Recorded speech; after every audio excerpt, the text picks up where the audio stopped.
No uses tus palabras así nomás. Tu conversación. Cuando digas una cosa, di la verdad. Cuando hables con los hermanos, no hables palabras soeces, pesadas, toscas, que insulten, que ofendan. Cuídate la palabra. Fíjense, el testimonio de la palabra. Muchas veces los maestros cristianos descuidan esta área. Son muy toscos con sus alumnos, ¿no? A veces se juegan bromas que no deben hacerse. Hay maestros que a veces hasta ponen apodos a sus alumnos. Eso no está bien, no es un buen ejemplo. A veces el maestro enseña cosas que no debe enseñar y los chicos salen aprendiendo esas cosas y repitiéndolas. Hay que tener mucho cuidado. El testimonio de un maestro es algo importantísimo.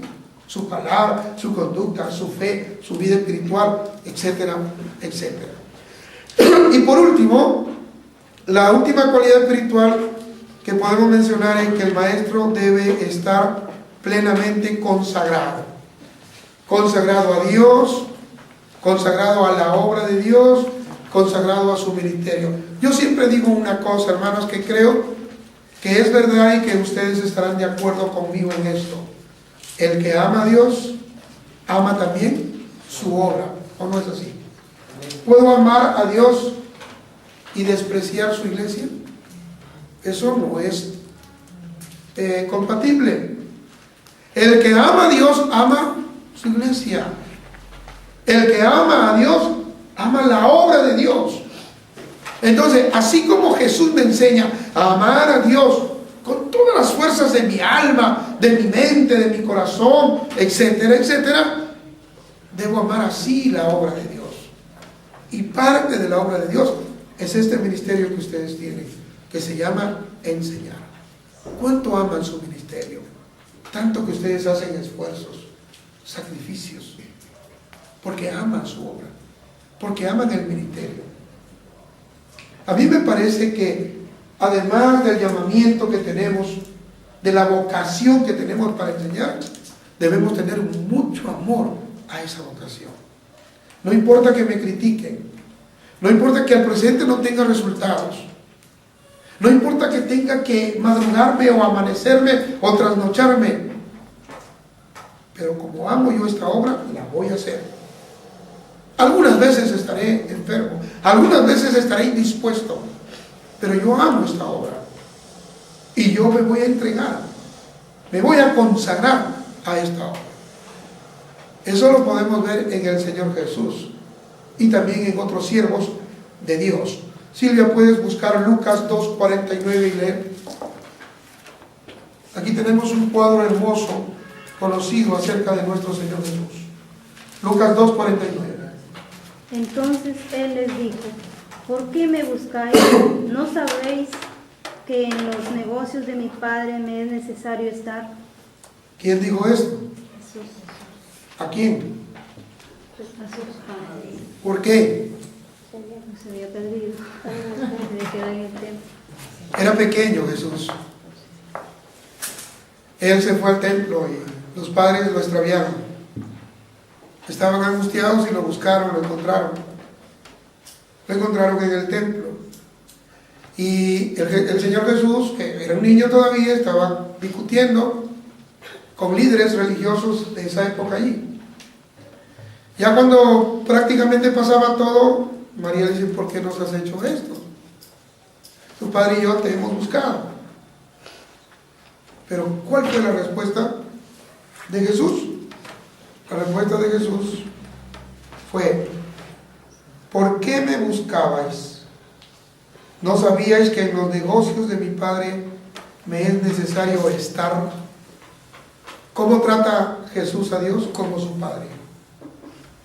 ¿Cómo considera las cosas de Dios Jesús? Negocios. ¿Y cómo debe entregarse uno a ellos? Dice ahí: me es necesario. Es una necesidad. No es una obligación. Tú no estás aquí, espero que no estés aquí por obligación, o por la presión, o por el qué dirán, o por el compromiso, o por la amistad. No. Dentro de ti hay una vocación, hay una necesidad de estar entregado a Dios, enseñando su palabra porque Él te llamó. a enseñar. Desde pequeñito estaba consagrado. En estos días estábamos viendo por la televisión con Rocío, en un canal, un niño de más o menos de 10 a 12 años estaba predicando. No sé quién será de verdad, pero fíjense ya a esa edad predicando la palabra. ¿En qué andan ocupados nuestros niños de 10, 12, 14 años? Cuando los buscamos, ¿dónde los encontramos? ¿Predicando la palabra? Cuando los buscamos, ¿dónde los encontramos? ¿Estudiando la Biblia, orando? Si no están en el internet, están en la televisión. Si no están en la televisión, están con sus amigos. Pero no solamente con ellos, la mayoría, el grueso de nuestros hermanos pierde su tiempo en otras cosas en lugar de invertirlas en las cosas de Dios. Tenemos que dar el ejemplo. Hay una necesidad de dar un buen ejemplo, de estar consagrados. Que ojalá el comentario y el testimonio que se pueda ver de los maestros de esta iglesia es: estos hermanos cómo se dedican a la enseñanza, mira cómo se preparan, mira cómo compran libros, mira cómo vienen temprano, mira cómo se sacrifican. Mira, que se vea la consagración, que se vea la entrega, que cuando nos busquen nos encuentren ¿qué? Haciendo nuestro ministerio. Y es necesario estar en los negocios de mi Padre, aunque te enojes mamá, aunque te enojes papá, o aunque se enoje el marido o la mujer. Estoy metido, entregado, consagrado a las cosas de Dios. Esto lo digo incluso con cuidado, porque no vaya a ser que se desvirtúe, se malinterprete y comiencen a abandonar el resto de sus responsabilidades por esto. No estamos hablando de abandonar responsabilidades y vivir solo de esto y para esto. No. Pero la consagración es importantísima. Una segunda clase de características de los maestros de la escuela dominical. Características intelectuales. Las primeras fueron espirituales, estas son intelectuales. Tengo 3 nada más aquí. Y no porque no sean muy importantes, sino que ya voy a ir explicando un poco menos en cada una de estas, pero son de mucha importancia. Un maestro cristiano debe tener un adecuado conocimiento. Hermanos, si un maestro no conoce matemática, ¿qué va a enseñar de matemática? Si un maestro que quiere enseñar historia universal y no ha estudiado, no conoce historia universal, ¿qué va a enseñar historia universal? Un maestro cristiano que quiere enseñar la Biblia, pero no conoce la Biblia, ¿qué puede enseñar? Ahí es donde entran a tallar las personas que se convierten en palabreros y a un mismo tema le dan vueltas todo el tiempo.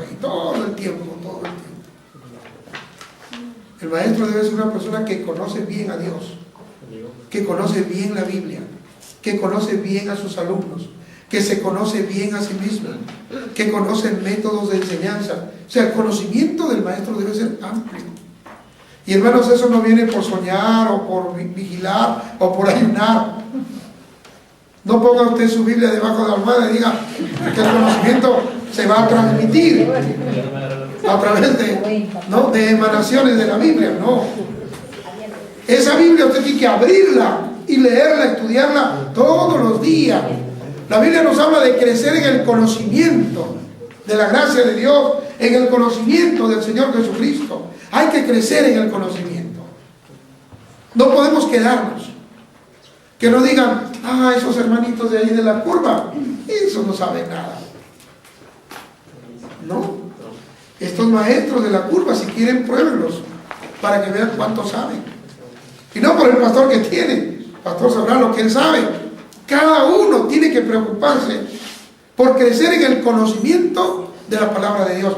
Esta característica de aspecto intelectual tiene que ver con la capacidad de inteligencia que todos tenemos, mis hermanos. Y por favor, aquí nadie diga, yo no soy inteligente. Todos somos inteligentes. Todos tenemos capacidad intelectual. Lo que pasa es que no hemos tenido todos la misma oportunidad de desarrollarla. Pero ahora en el Señor la tenemos, esa oportunidad. A mí mucho me dio gusto cuando hace unas 3 semanas